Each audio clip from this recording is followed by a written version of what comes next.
বলে না না আমরা ভালো আছে দিন পরে দেখছি আপনাদের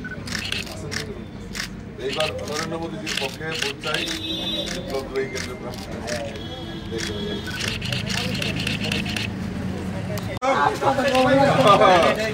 ঠিক আছে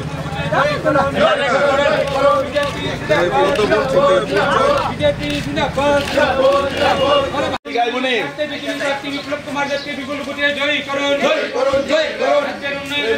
বিপ্লব কুমার দেবকে বিপুল ভোটে জয়ী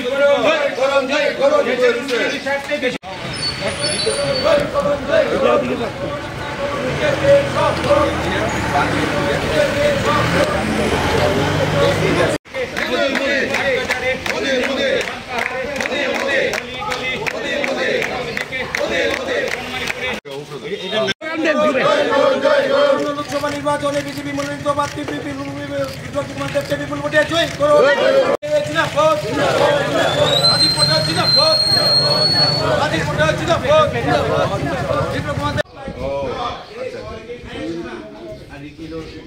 ঠিক আছে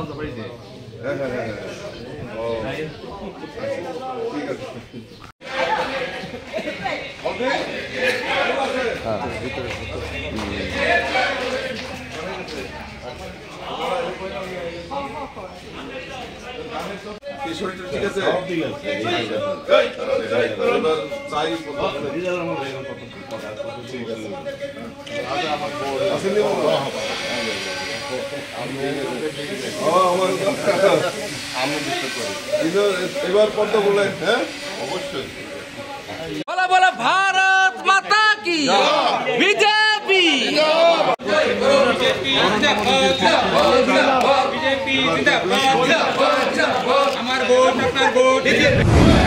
না দেখুন এই আমরা সবাই জানি যে আগামী 19শে এপ্রিল এই পশ্চিম ত্রিপুরা আসনে লোকসভা নির্বাচন সংগঠিত হচ্ছে।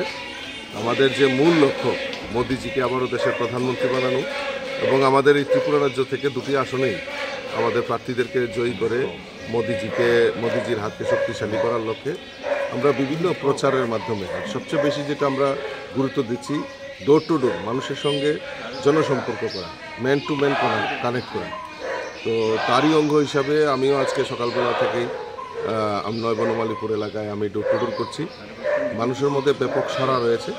মানুষ একটাই কথা বলছে যে আমরা মোদিজির পাশে আছি, মোদিজির সঙ্গে আছি এবং মোদিজির যে লক্ষ্য 400 পার সেই লক্ষ্যকে সামনে রেখে মানুষ ভোট দেবেন সেই সংকল্প মানুষ করে নিয়েছে। কোন কোন বিষয়গুলো নিয়ে যাচ্ছেন মানুষের দরবারে?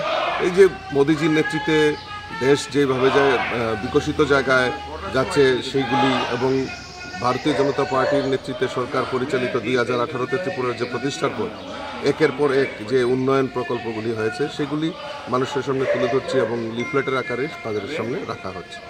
Thank you.